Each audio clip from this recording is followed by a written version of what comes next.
Hello दोस्तों, welcome back to this channel.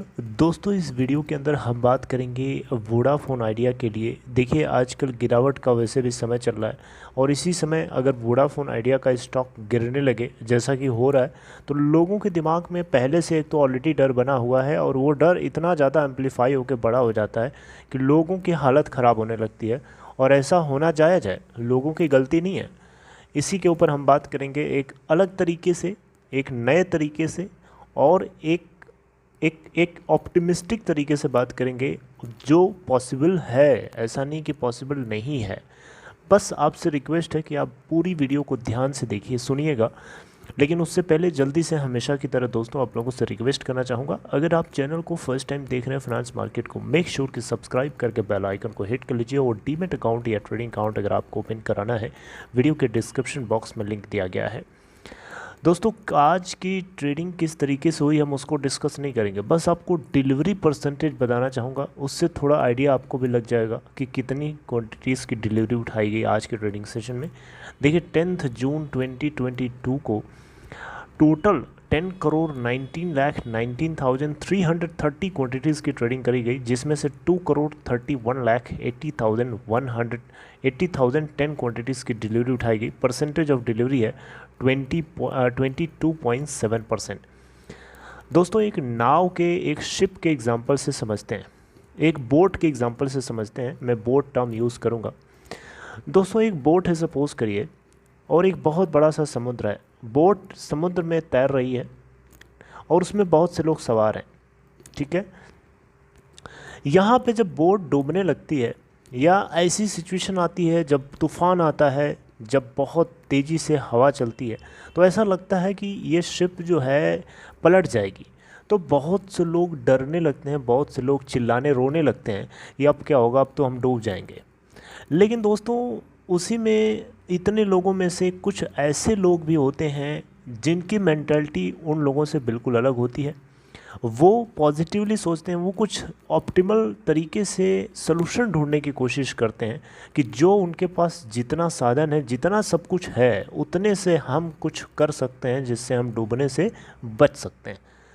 तो यहाँ पे सेम सिचुएशन है। इतने लोग जो सवार हैं, इतने जो इस कंपनी के शेयर होल्डर्स हैं, अगर इस सारे के सारे रोने लगें और चिल्लाने लगें तो शिप 100% डूब जाएगी। लेकिन ऐसे लोग, जो लोग इसमें ऑप्टिमिस्टिकली सोच रहे हैं कि हाँ, इसको ऐसा बचाया जा सकता है। देखिए, बूंद बूंद से सागर भरता है, ये बात हिंदी में आपने कहीं कहावत सुनी है। एकदम हर जगह, एवरी वॉक ऑफ लाइफ पे ये फिट बैठती है।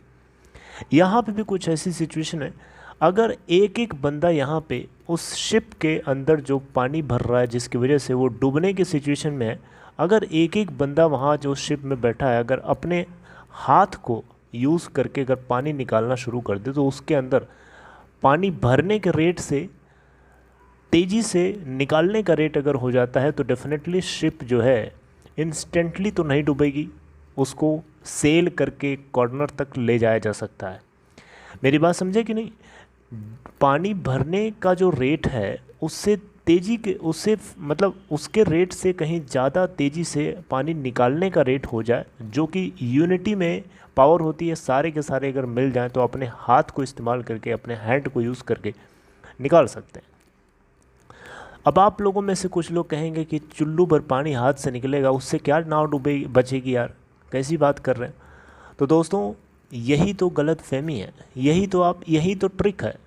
अगर आपको लगता है कि एक हाथ छोटा है और सारे हाथ अगर मिल जाएं तो उस बहुत बड़ा अमाउंट हो जाएगा। यहाँ पे दोस्तों, वोडाफोन आइडिया के अंदर इतने सारे लोग हैं, इतने सारे शेयर होल्डर्स हैं। अगर आप शेयर होल्डर, मैं किसी दिन उसको भी बताऊंगा आपको कितने लोग कितने लेवल्स पे फंसे हैं, वो सारी बातें हम एक अलग वीडियो के अंदर करेंगे।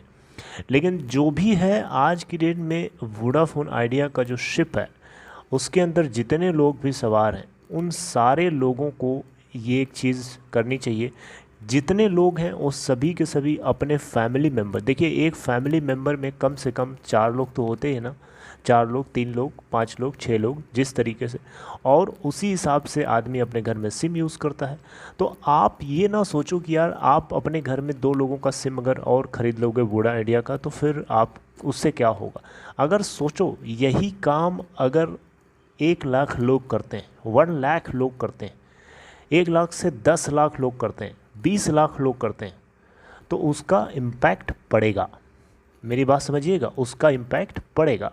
लेकिन अगर आप पहले ही ये सोच लिया कि 2 लोगों से क्या होगा यार, तो फिर इससे यही चीज़ हर आदमी सोचने लगता है। और वही बात हो गई शिप वाली कि एक आदमी के पानी निकालने से क्या होगा। अगर सारे लोग मिल के निकालोगे तो शिप के अंदर पानी भले भरे एक छेद की वजह से भर रहा हो, फिर भी वो तैरने लगेगी, क्योंकि उसके अंदर से निकलने का पानी, निकलने का जो रेट है भरने के रेट से कहीं ज़्यादा है।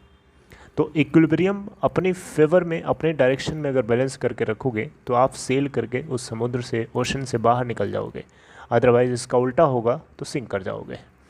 आई होप मेरी बात आप समझ गए होंगे। तो यहाँ पे मेरा कहने का मतलब, अब मोटा मोटा मैं नहीं बताऊँगा, अब साफ साफ मैं आपको बताऊँगा, सीधा सीधा बताऊँगा। वो ये है कि वोडाफोन आइडिया के अंदर आप अगर फंसे हैं तो आप अपने फैमिली मेम्बर्स में, हो सकता है तो रिलेटिव्स भी हो सकता है। मैंने हो सकता क्यों बोला, क्योंकि रिलेटिव्स आपके कंट्रोल में नहीं है, कोई आपके कंट्रोल में नहीं है, लेकिन फैमिली मेम्बर्स जो हैं उस वहाँ तक आप कर सकते हैं कि उनके सिम को या तो ट्रांसपोर्ट करा लें। एयरटेल यूज़ करते हो, जियो यूज़ करते हो, तो आप उसको वोडा आइडिया में ट्रांसपोर्ट करा लो, या फिर आप ख़रीद करके उनको दे सकते हैं या ख़रीदवा सकते हैं, जो भी आपको सही लगे। लेकिन इसमें दम है दोस्तों, इस पॉइंट में दम है। इससे वोडाफोन आइडिया का मैनेजमेंट जो है फंड रेस कर भी पाता है तो अच्छी बात है। और अगर ऐसा होता है तो ये कंपनी को पॉजिटिव डायरेक्शन में लेके जाने में मदद करेगी।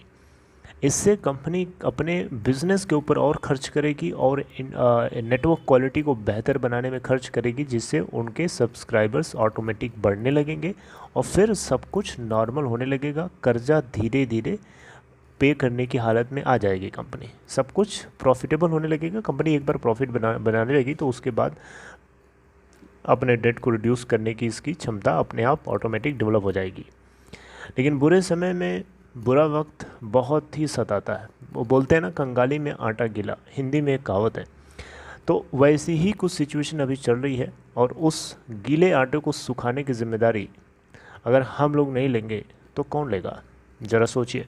मिलेंगे आपसे नेक्स्ट इन्फॉर्मेशन के ऊपर चर्चा करते हुए। तब तक अपना ख्याल रखिए, पेशेंस मत लूज़ करिए। Take care.